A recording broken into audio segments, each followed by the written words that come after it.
All right, well, welcome everyone. It's 3:30, so we'll go ahead and get started. For those of you from CISL that I'm not familiar with, I'm Sarah Woods, who you normally host the EOL seminar. So welcome. I'm today going to quickly hand it off to John, who is going to lead the CISL Roadshow. So thanks for joining us. We'll be taking questions today in the Google chat for those of you online, and I'll be monitoring that. We'll take them after each speaker, like one question, and then allow discussion at the end. All right, well, thank you, Sarah, and thank you, everybody, for joining us today. I'm John Klein. I'm here on behalf of the CISL leadership. We are doing something today that I don't think we've ever done before. We're going out to all of the LCPOs to talk about some of the CISL services, products, and resources, and particularly those that you may never heard of. I think everyone here is familiar with our supercomputing resources, Derecho, and storage systems, Glade, but there's a number of other CISL resources that we want to make you aware of. So EOL is our first stop on the tour, so please bear with us as we shake off, get things wrinkled out. Ooh. And I'm at the, yeah. Assume we're not familiar with all your services for some of us. In fact, that's probably true. That's probably true. I have no. Most people would be perfect. So the question is?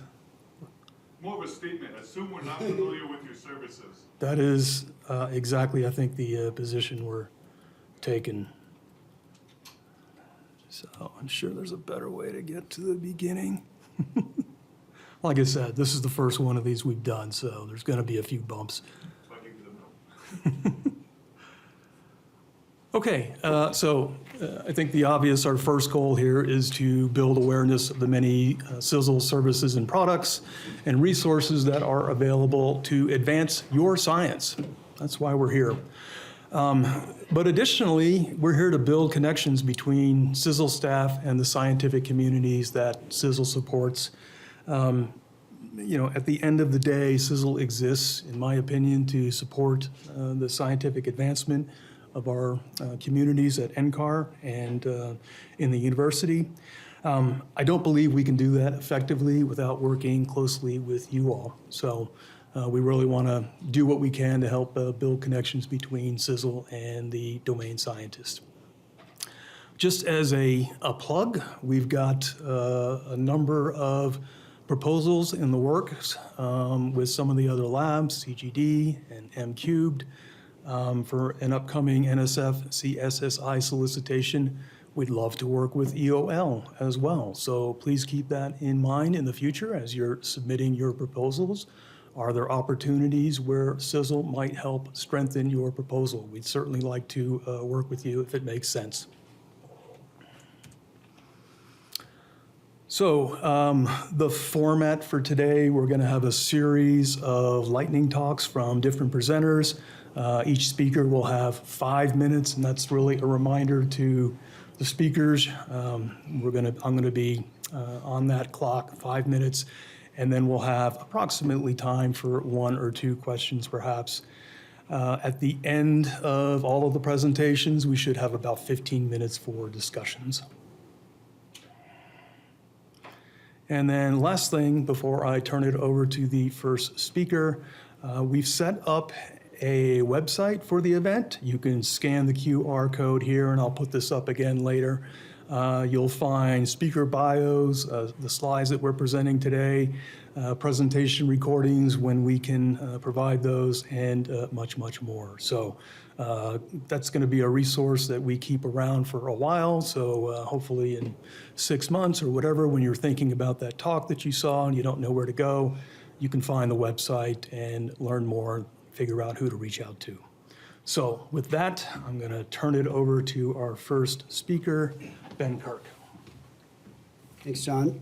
My name is Ben Kirk. I lead the consulting services group in CISL's high performance computing division. So I'm going to start by talking about our hardware resources, allocation access, and support forums.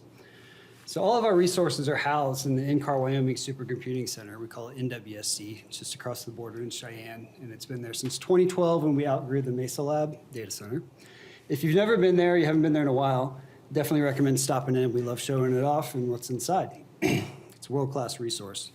So what is inside are our principal HPC systems, our flagship system of the day, number of data analysis and visualization platform hardware that serves up software services, and a large storage component that goes along with all that as well. So on the system side, currently we are operating the machine Derecho. It's been in production for a little bit over a year.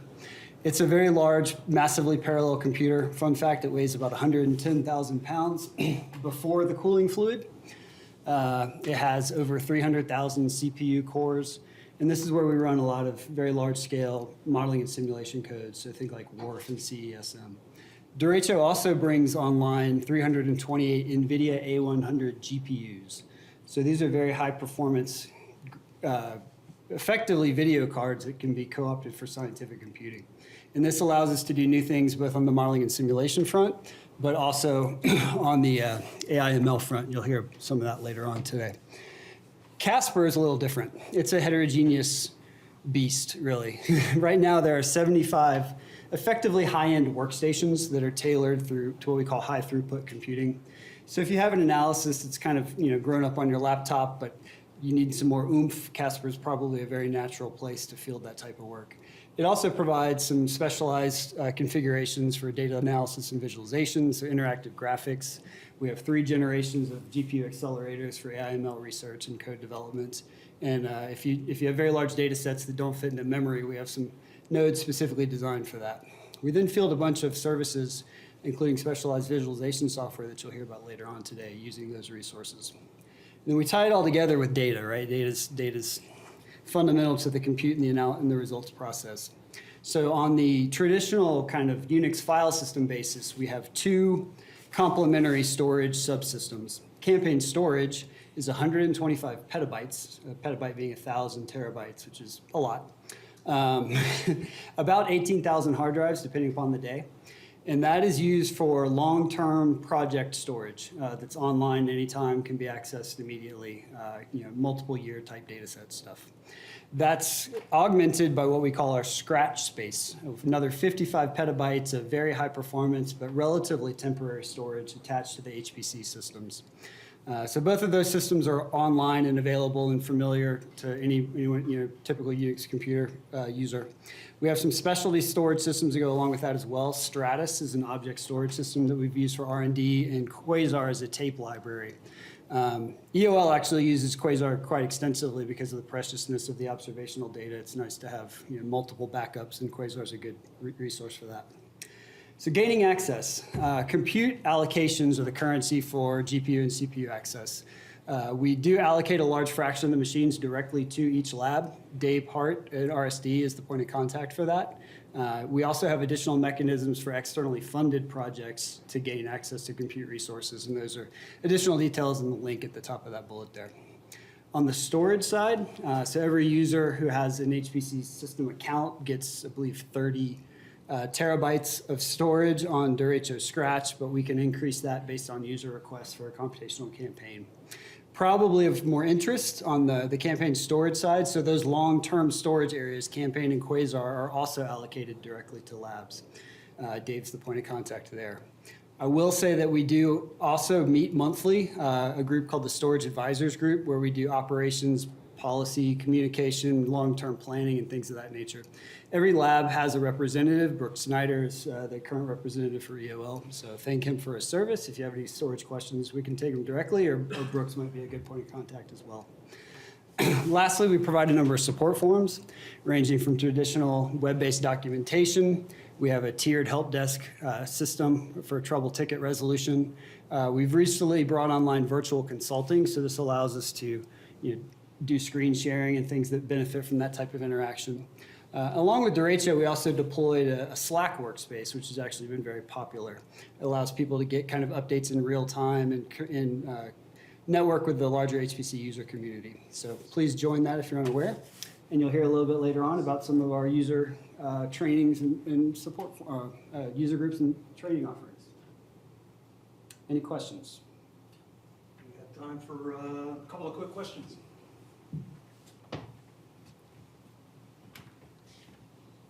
All right. Yes. If we want to get access to Casper, Yes. just to try some things out, it's like a typical scientist wants to get a bit of access to Casper just to try things out. Mhm. Does that require some kind of allocation? So EOL has what we call a project code that you may already be added on, or you could be added to, and that's the mechanism to initially just get logged in. And we provide our allocations very, very generously on that system. And that just looks like a normal Linux system? Yep, SSH, and it looks like a Unix system.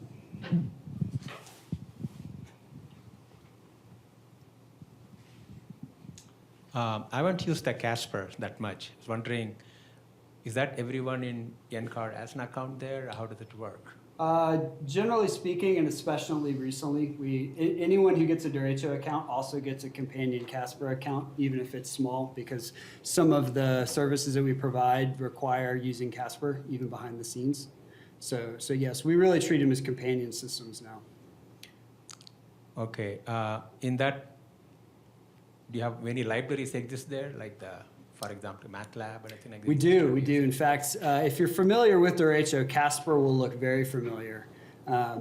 There's some technical reasons why like the MPI libraries are different, but in terms of available software versions of compilers in MATLAB and Python, it's very, very similar. Perfect. Thank you. Thank you. Okay, next up, John Dennis. All right. So I co-lead the Application Scalability and Performance Group, and our goal is to enable large-scale computing in the Earth and related geospace communities, and we do this through co-design with the scientific community, creating portable, scalable, and efficient codes for modern architectures. This is Samurai's one. This is going to be used for the post-processing of APAR data, optimize input I/O workflows, software verification, and techniques for reducing data volume, so through data compression. So this is a picture of the group. I'm not going to dwell on that. One of the focus areas is on GPU-based computing, and to accelerate advanced scientific discovery and reduce energy consumption. This is something that we wanted to call out so that we were involved in a couple large-scale projects, accelerating scientific discovery projects. They used the supercomputer for weeks on end when it was first installed. There was a solar physics modeling collaboration with HAO, and the use of GPU computing eliminated about 4 person-years of emissions, and we had a similar reduction that was based on CM1, so a microscale, mesoscale atmospheric model, where we reduced 3 person-years of emissions. So one of the collaborations that we've had with EOL is with the Airborne Phased Array Radar. So one of the post-processing tools is the spine analysis at mesoscale, analyzing data and aircraft instrumentations. That's a big mouthful. So basically it takes Doppler radar moments and it converts it into something that may be consumed by a numerical weather prediction model. And so you could see the little airplane there flying through the hurricane. And so this group reached out because their analysis was taking forever and they wanted to be able to do multiple analysis before they turned the aircraft around, looking toward the future. And what we're able to do is we enabled an overall 120x speed up in this time to solution. But we also utilized the GPUs to get speedups from 6 to 15x. And so this will be used to post-process data from APAR. It also offers the interesting possibility that you can do some level of data processing on the flight as the instrument is going through the weather phenomena. Couple other stuff that we've done that is lossy data compression for Earth system models. This is not necessarily focused entirely on Earth, well, excuse me. So far, we've done work on Earth system modeling that's not limited. So this is lossy data compression, looking at what bits are critical and how to evaluate this and determine if you can lose some data. Kind of a related topic is ensemble consistency tests. So how do you, so let's say you change your code and you change it in a way such that you add up the numbers differently. And so you want to be able to know if you injected a bug into the code or if it's still valid. And so we've done some work with ensemble verification techniques. So we look at an ensemble of again, simulation output, and then we try to decide whether a new ensemble simulation is fits into that ensemble. And so there's ways to do this so that you can change your order of operations. And this is really critical because if you look at these new innovative kind of computing technologies, you might not be adding up the numbers in the same order. So. All right. And how to engage with us? We have a forum, so you can get in contact with us, and also there's more information on our activities on our website. Questions for John?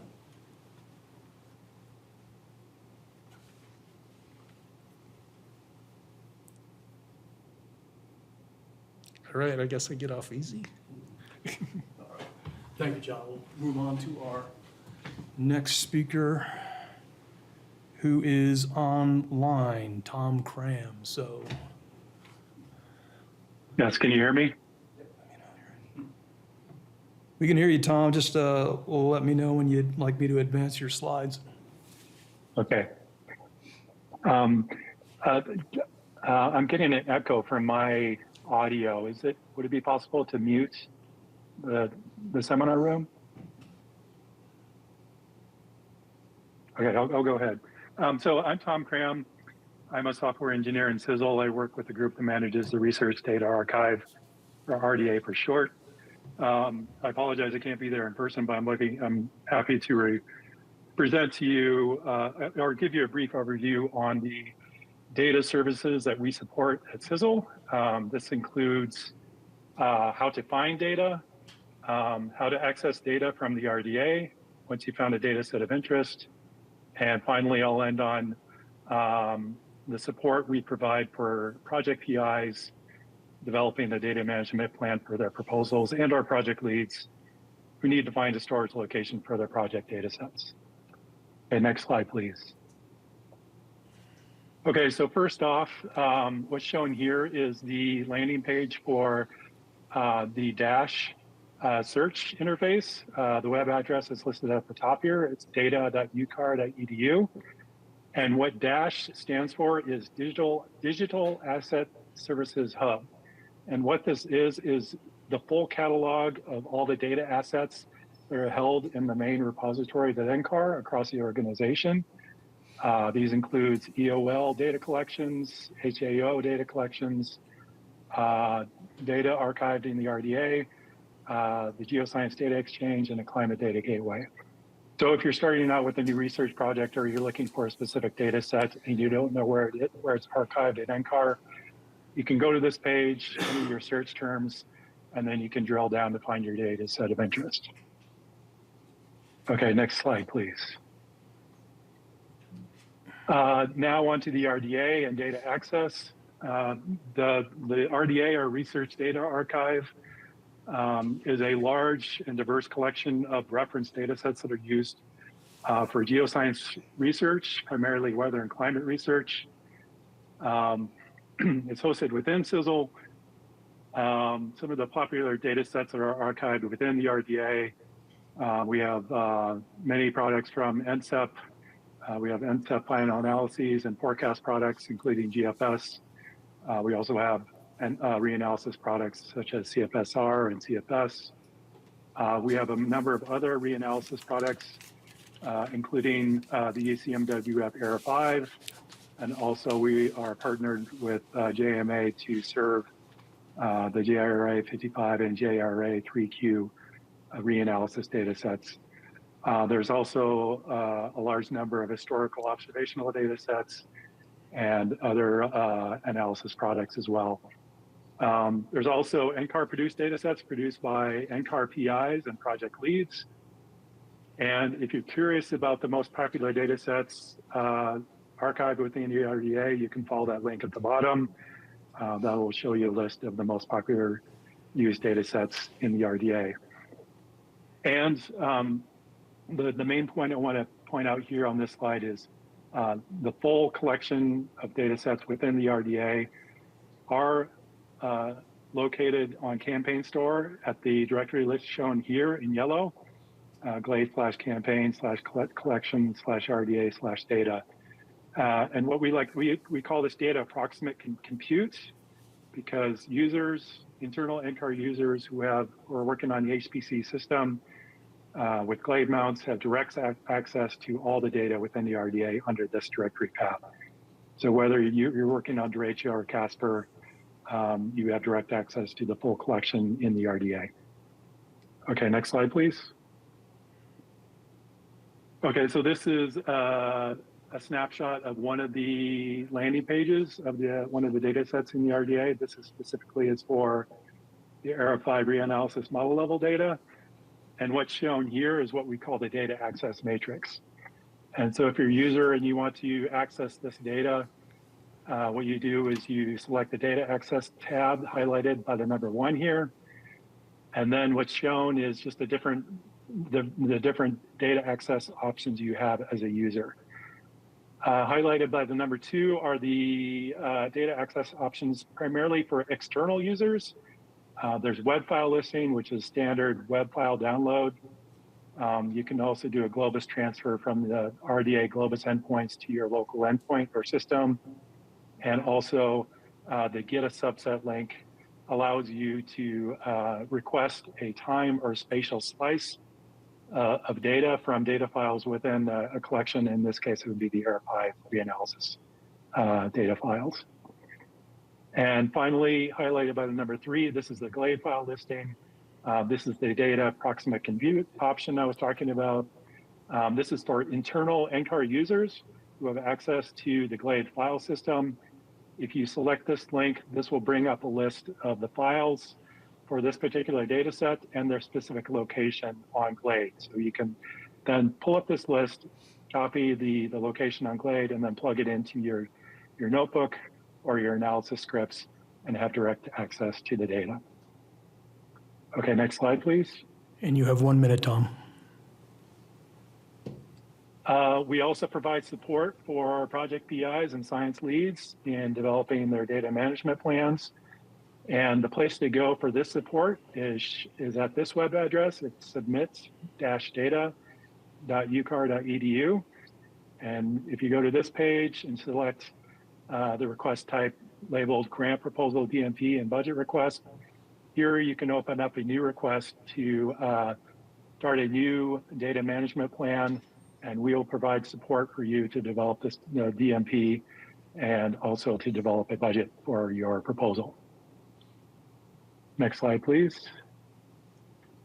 So in terms of data management costs, CISL for data sets that are less than 1 terabyte in size, CISL will cover the data management services fees for managing that data set and storage.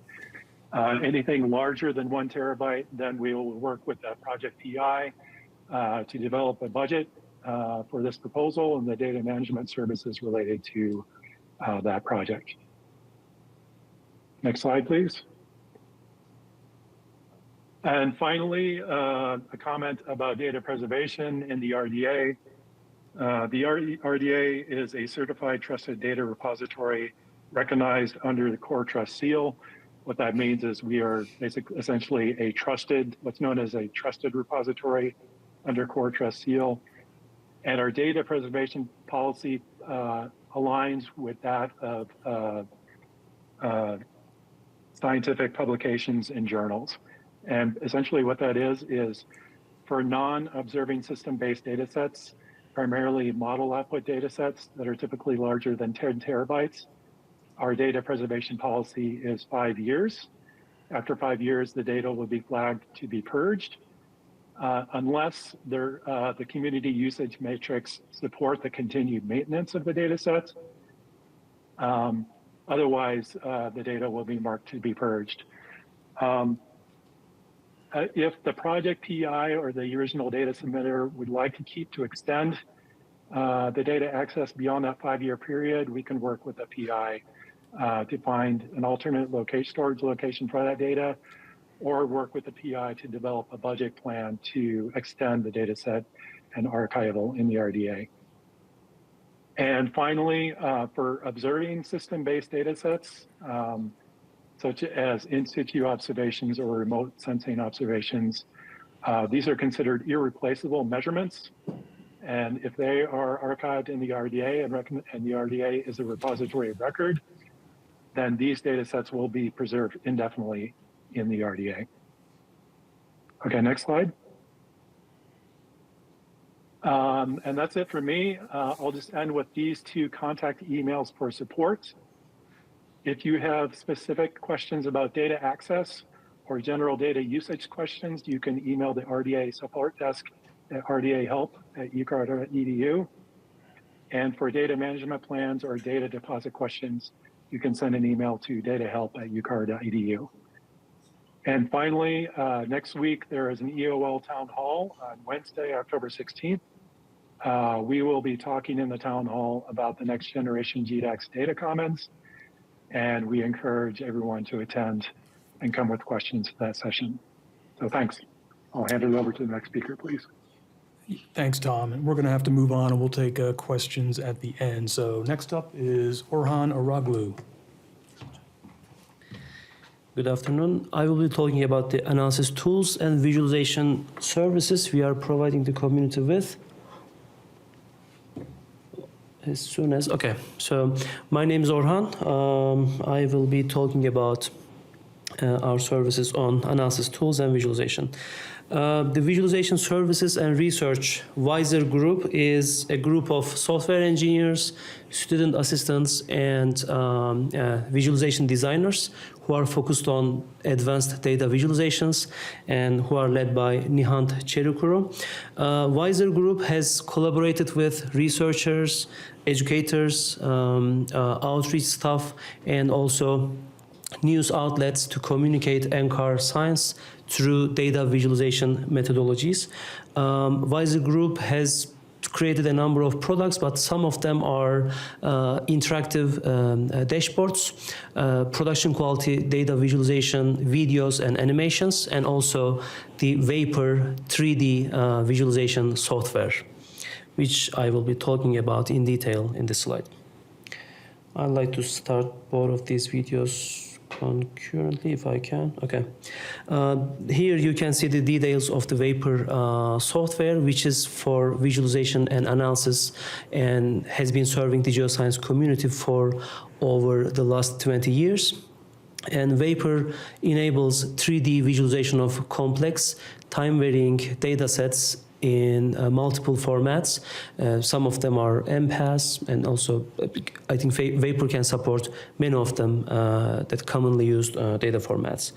Vapor is open source, and it is accessible through a graphical user interface, through desktop application, and also a Python API. You can learn more about Vapor through this QR code in the bottom corner. And you can also reach out to Nihant Cherukuru or access this QR code to learn more about the Wiser Group if you wish. The GeoCat Geoscience Community Analysis Toolkit team on the other side is led by myself, and we are a small software engineering group of 6 people, which varies through summers with internships and activities like that. The GeoCat software group is focused on putting together analysis and visualization functions in the scientific Python ecosystem for the geoscience community. And you can see the list of Python software packages we have been actively developing as of today. The GeoCat software products, namely, are a number of them are existing in the scientific Python ecosystem as packages, and namely, GeoCat Comp is the computational component of our stack. GeoCat applications, in addition, is to put together to further support NCAR's pivot to Python objectives, which put together geoscientific applications in Python and also NCL applications and how they can be replicated in the scientific Python ecosystem. In addition to these two, we have a visualization gallery which is called GeoCat Examples, where we provide more than 150 plotting examples in around 30 plotting categories, from basic geoscientific plots to more advanced Taylor and curly vector-like spatial plots.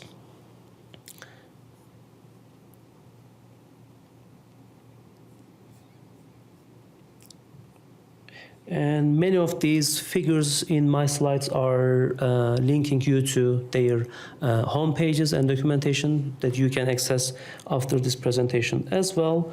Moving on, last but not least, we have created the UXarray Python package to address data analysis and visualization needs of the unstructured grids in multiple different formats as a result of the Project Raijin efforts. This is important to address that transition from structured to unstructured grids, and we are developing UXarray in a community-owned sustainable way, where we prioritize the community requests into our function development roadmap. And this is end of my slides. I can take any questions.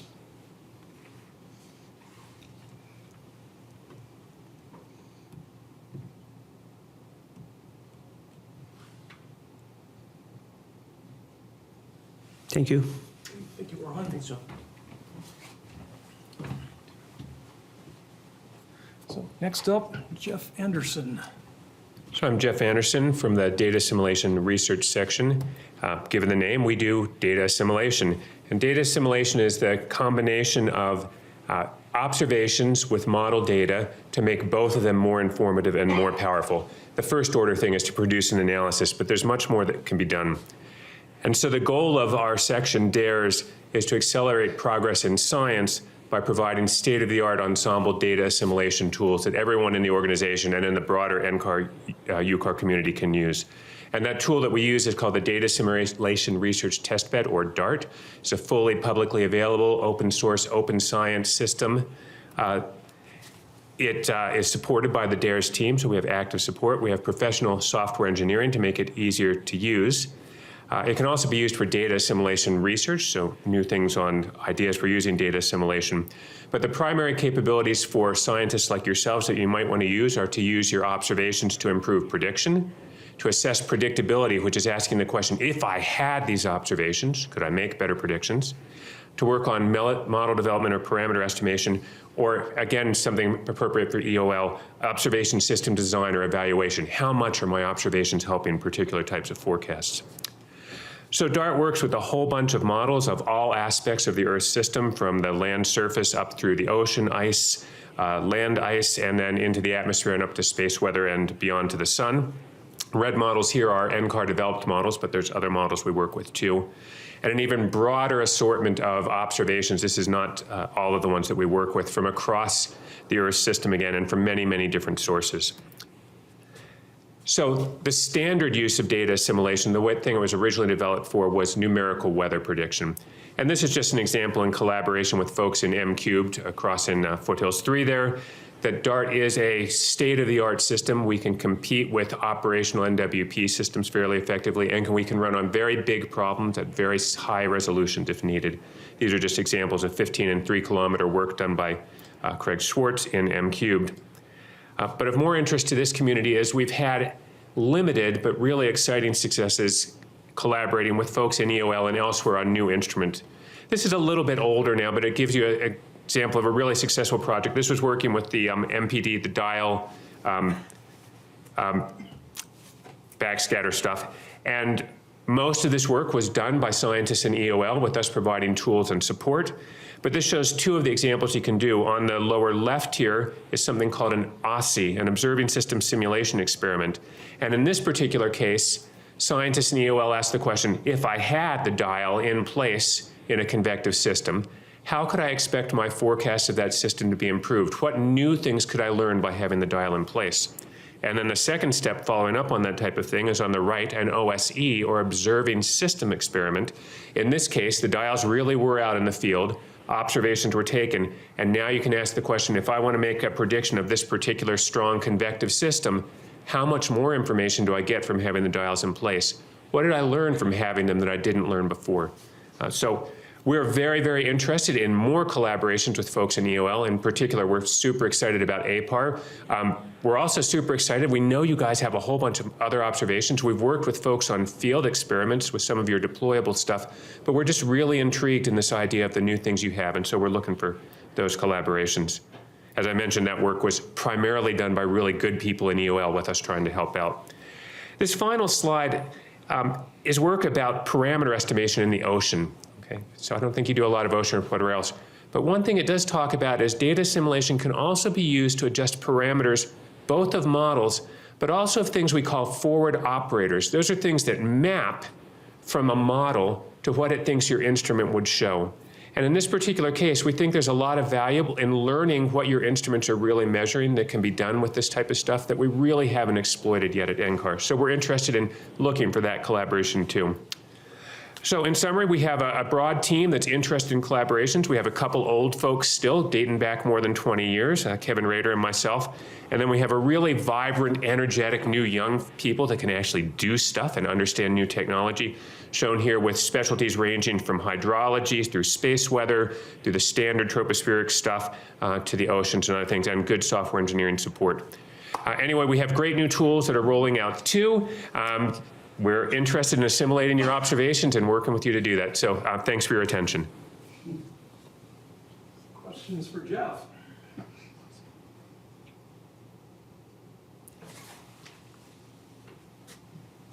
I mean, DA,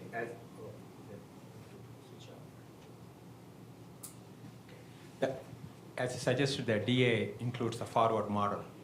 There are many forward models exist in the community. How much of that you try to integrate it here to use it? For example, in our lab, you saw the radar, polarimetric radar. How much of those you included in this one? Great question. So DART supports right now about 50 types of forward operators across the Earth system. We're also able to use the forward operators that are part of UCAR's JEDI system directly, and so that's a pretty broad array of forward operators. We also work on research to develop new forward operators. We're very interested in APAR, as I said, where you already have, I think, a pretty good guess at those. But as an example, we just worked with a graduate student from England who's looking at new ways of doing occultations of aircraft navigational beacon signals to just ground towers, something that people really haven't looked at before. It is easy to develop new forward operators in the DART system. As I said, that graduate student did something completely novel in about 2 months' time. And so if you have forward operators you're interested in developing, we can do that. As I said, we can use a broad array that are already developed in DART and in the JEDI system. Okay, I'm more interested in implementing or taking something already exists in the community so that it could be used in them. So if that exists in a code, that would be fairly simple to do. So we have a standard software framework that wraps around. There are specific interfaces to that are extremely well defined, and our software engineering team could help you incorporate existing code into that framework to be used. And then once you develop that in that context, you can use it in a whole bunch of different models at a whole bunch of different scales. Thank you. One more question. Oh, okay.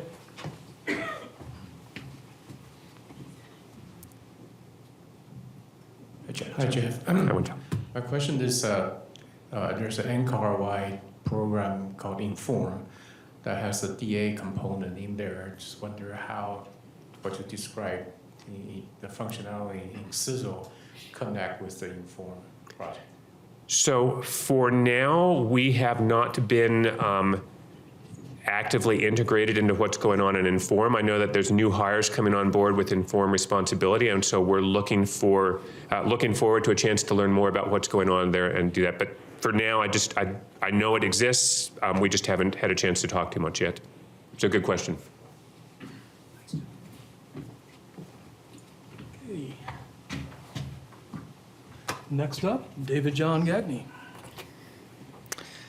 All right, thank you. So I'm going to talk about CISL's work in artificial intelligence and machine learning. I'm head of our machine integration and learning for Earth systems, or MILES group. We've been doing a lot of work kind of at the basically integrating machine learning and kind of more convergent collaborative projects, branching across different lab barriers. Our main focus areas right now are research on things like emulation, uncertainty quantification, inverse problems and process understanding. We're developing a number of core software packages as well as more project-focused collaborative packages to help make machine learning easier to use in a system science context, both in modeling and observations. And we've hosted a lot of interns and postdocs and visitors, and also done some short courses and summer schools in the past. Our current team, we have kind of a core of myself, another scientist, and 2 associate data scientists. We have a number of grad students and postdocs, and then we have our Miles Plus contingent, who are basically people who are close collaborators, spread across not just labs, but also other organizations partnered with NCAR. We have a couple of big projects right now. One of the ones that we're in the process of releasing and kind of finishing up the phase 1 is our Community Research Earth Digital Intelligence Twin, or CREDIT. This is an AI-based NWP emulator of the whole atmosphere, trained off of the Era 5 reanalysis. In fact, using the Era 5 data copy that's on our Derecho supercomputer. And the idea behind this is we want to understand what are all the sensitivities and other pieces that kind of go into making a really good AI-based weather prediction model. Why do we want to have this at NCAR? It gives us the opportunity to lead the direction of model development, prioritize our own areas, so that can include integration with different observing systems and field campaigns. It can allow us to kind of do more sensitivity studies, integrate with NCAR software, and allow us to kind of maybe pioneer some advances in this area and not just be playing catch up with the industry. And so we're currently looking at trying to build up a small group of trusted users to start playing around with the system and giving us some feedback. And we already have some of our postdocs and grad students have been working with it for the past few months and are already doing really good science with it. So a little bit of eye candy. So currently we're running at kind of global, more synoptic meso-alpha scale features. We're also working on a regional version of this model that's trained off of basically high resolution warfronts that we can run over, say, like the CONUS or another part of the world, and resolve higher resolution features. We also, in the observation world, we had an existing partnership with EOL for the past few years on processing data from the holodeck instrument. So we take the holograms and pass it through a neural network that then inverts all the particles and finds their locations and sizes, and does this all on a GPU, which can allow us to extract out your particle size distributions and the other metadata that you could desire from this. We've run it on both kind of synthetic and some real world data, and we're working on kind of processing a field campaign. This is like a huge data problem. It normally takes a ton of compute, and with our expertise and collaboration abilities, if you have other data sets that have this kind of like fire hose of volume, we'd be definitely interested in working with you to help think about ways to process that faster and extract insights with AI. In addition to, like, once you have all this data processed, you want to understand the uncertainties behind it. So we've been working on a package called Miles Guess that allows you to get at the underlying uncertainties in your different kinds of predictions, so we can diagnose uncertainties in different forms, understand the physical processes behind them, and then run and analyze those uncertainties in real time or hindcast type simulations. And these models work well for both observed data sets and models. So if you want to work with us, we already work across NCAR labs, and we're looking to develop more collaborators and get more people to use some of our existing software.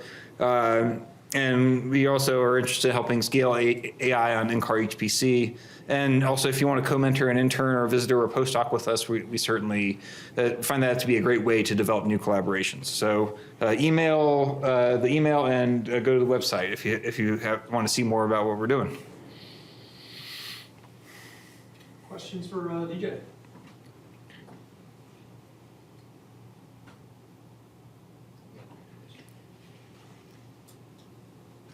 Interesting thing. I was wondering, could you comment on how much a time series prediction you supporting with the ML framework? Yeah, we can certainly work on a lot. We've done a number of time series problems and have worked with more traditional time series models as well as more modern like transformer models. So we have a project with RAL that's currently like doing processing like inversion of methane leak locations that is that kind of problem framework we could apply to lots of other time series data sets. And basically we can handle n-dimensional data. So time series, like one of the things we try to do is understand the nature of your data problem and modeling problem and kind of think of how best to process that and turn that into something that's workable with an AI system. Yeah, specifically, say for the LSTM kind of neural network, long short-term memory. Wondering, is that kind of thing, how do we do that? I have someone has a MATLAB versions of these codes, want to make it speed up or maybe data availability. How is it possible to do something like that with your group or? Definitely. I mean, I think the best way to do is to have schedule a meeting with me and talk through some of the specifics of the problem, and we can see if it makes sense for us to it may be as easy as providing a little bit of advice or consulting to someone who's already working on it. If there's a more challenging aspect that's a more extensive project, then we can see what kind of support we can provide in the longer run. Okay. Thanks, David.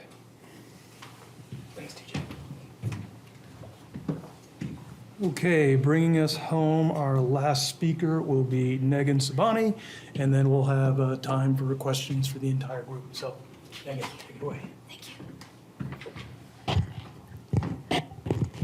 Thank you, John. My name is Negin Sobani, and I'm here today to talk about trainings that CISL offer and communities and initiatives that CISL either leads or heavily contributes to that might be beneficial for other UCAR, NCAR members and geoscientific community to know about.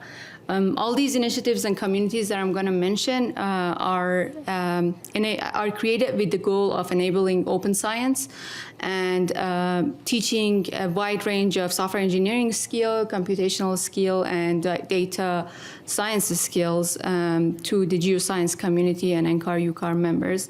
And I'm going to go over them quickly. I added links for each of these communities. If you're interested to learn more about them, you can check those links or contact me. I'd be happy to help. So the first initiative that I wanted to highlight and mention is the ESDS initiative, Earth System Data Science Initiative. ESDS is created with the goal of creating a community, especially creating a community of practice to transform how geoscientists are synthesizing and extracting information, scientific conclusions from large data sets, which includes both model outputs and observational data sets.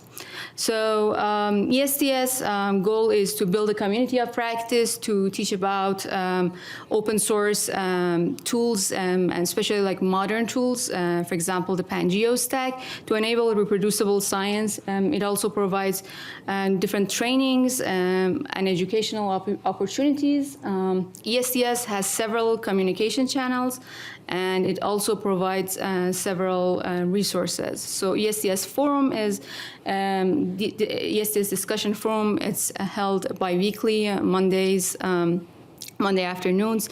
It's a great meeting for discussing work in progress and overall connecting with the community who are using these tools. ESDS also offers office hours that you can use. There are other ESDS events. You can check the ESDS website. ESDS Zulip is a good resource if you have Python questions, but it has been recently less active. But ESDS email list is also another fantastic resource. An important point is that ESDS was built with the goal of removing the barriers and silos between different labs. ESDS has a representative from different UCAR, NCAR labs and LCPOs. And the EOL representative on ESDS committee is Susan Stringer. So yeah, reach out if you have any questions about ESDS. The next community I wanted to highlight is the SEA, UCAR SEA, or Software Engineering Assembly. And well, SEA, it might seem like it's built for software engineers only, but regardless of job category, you can become an SEA member, and everyone is encouraged to join.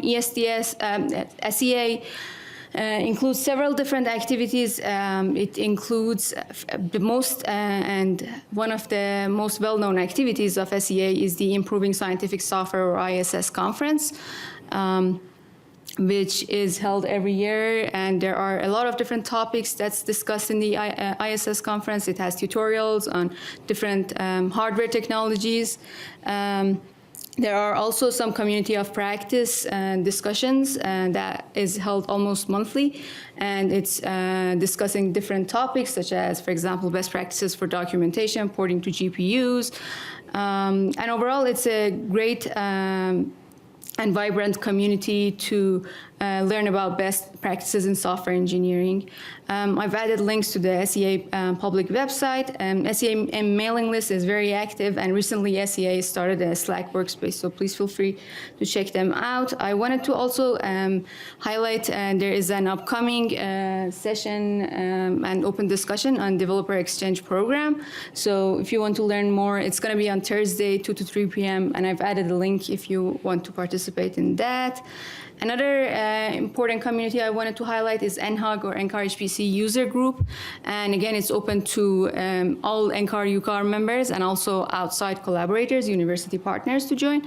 And the goal of NHUG is to increase collaborations across among all of the NCAR HPC community, and also provide best practices for using the HPC resources. NHUG has several different resources. The community blog is a fantastic resource. There are tips and tricks, and you can also contribute to the community blog.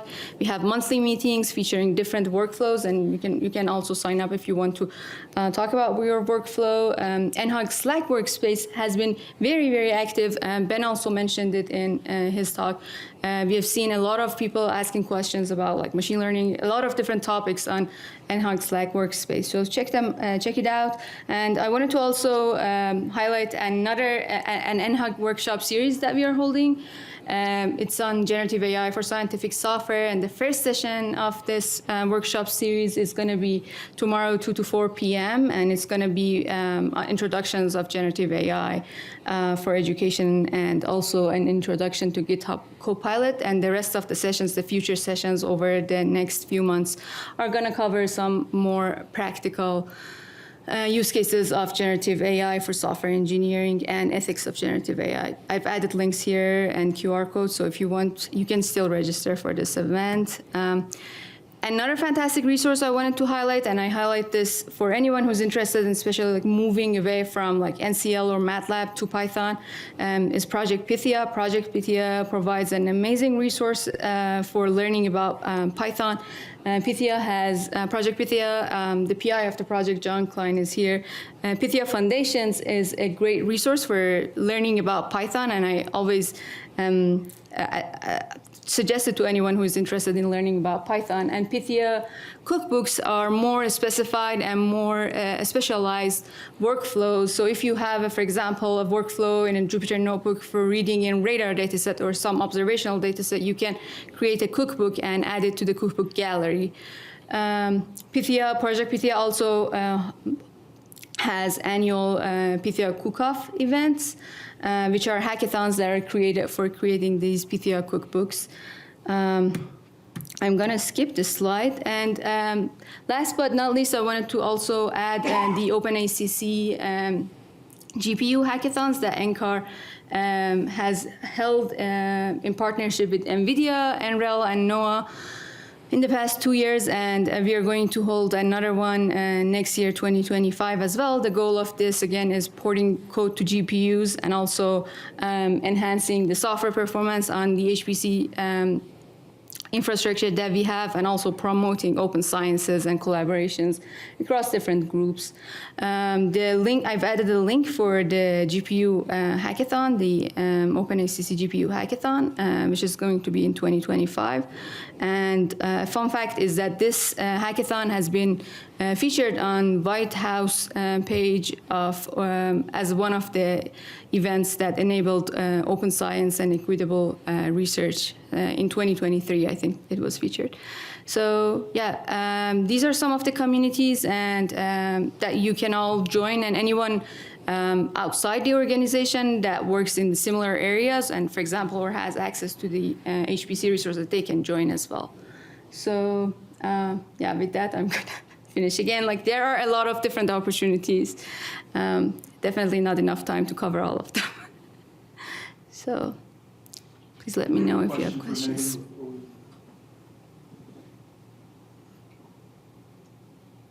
Okay, well then, Sarah, do we have time for additional questions for?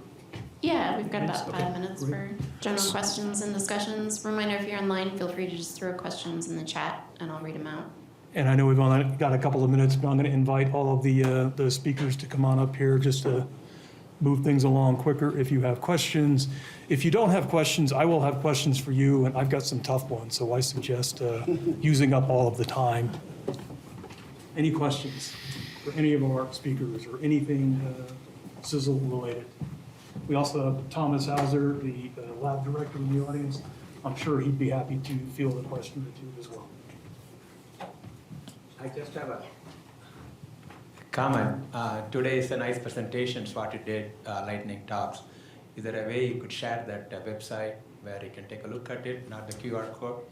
The URL? It's right there. And I forgot to mention. I'm saying, yeah, can you send out by email someone? If you email me the link, I can send it out. We'll get the URL sent out to you. But yeah, the website is up. You'll find all of the slides that were presented today, more contact information, and more details on many of the activities that the groups are involved. Thank you. That's a really long URL. Yeah.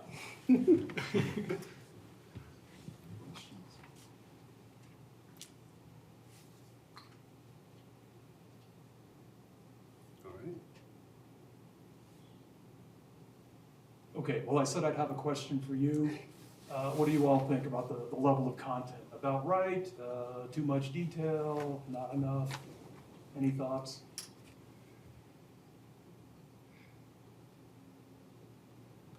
I feel like it was a lot of information. I'm still kind of processing. So it'll be very helpful to go back and be able to look at the slides to kind of refresh on who's doing what and what opportunities there are. Another maybe a hands up kind of question. How many people are currently using one of CISL's HPC systems for their work? So a couple folks.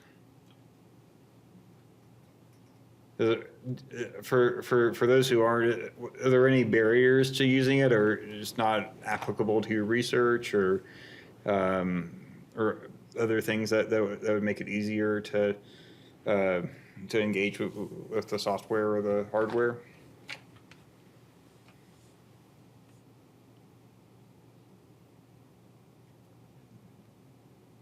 We've overwhelmed them with information. Okay. Yeah.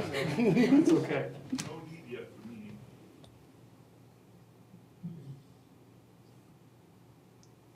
Okay. Well, thank you again. One thing, other thing to point out, we did set up an email alias CISL_roadshows@ucar.edu.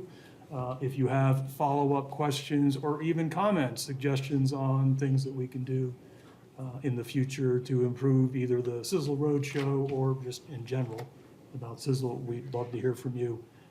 Thomas Hauser has stood up here. I have some questions Oh, first, okay. and then I have Yeah, there's just a another quick. question for the audience. quick comment from online. Janine Aquino says she would like to see specific examples of downloading EOL data to make that clearer. I think that's a question for Tom or a comment, and Tom is online, but we will definitely, Tom, are you available to respond?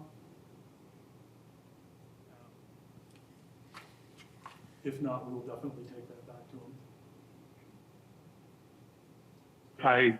I can't. Sorry. Go ahead. Okay. So I can't comment to that specifically because it's EOL data. I would need to know more about EOL, how to access EOL data specifically to comment on that. But that's duly noted. And we have the town hall next Wednesday to talk more about future plans on the data infrastructure, how we think about this and how we can work together on data. So I think that's coming next Wednesday at 1, if I'm not misremembering. I think the other comment I want to make, I think we are also open.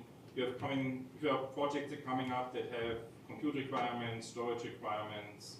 Talk to us. I think we are there to help work with you. We are the technologists. We can tweak our systems that they don't work for you right now. So I think there are at least potentials. Let's discuss these things. We have upcoming projects. We are also engaged in some of the computational science work nationally in terms of cloud computing and edge computing. So how do you bring the data from your instruments back into the data center? So there's a lot of interesting technology developments out of the computer science community, and we are trying to, this is one of my emphasis areas, to how do we translate innovations in computer science to something useful for us here. So if you have upcoming projects, proposals that have requirements in this space, talk to us. Okay, I know we've gone right to the wire, but please let's offer our speakers a round of applause.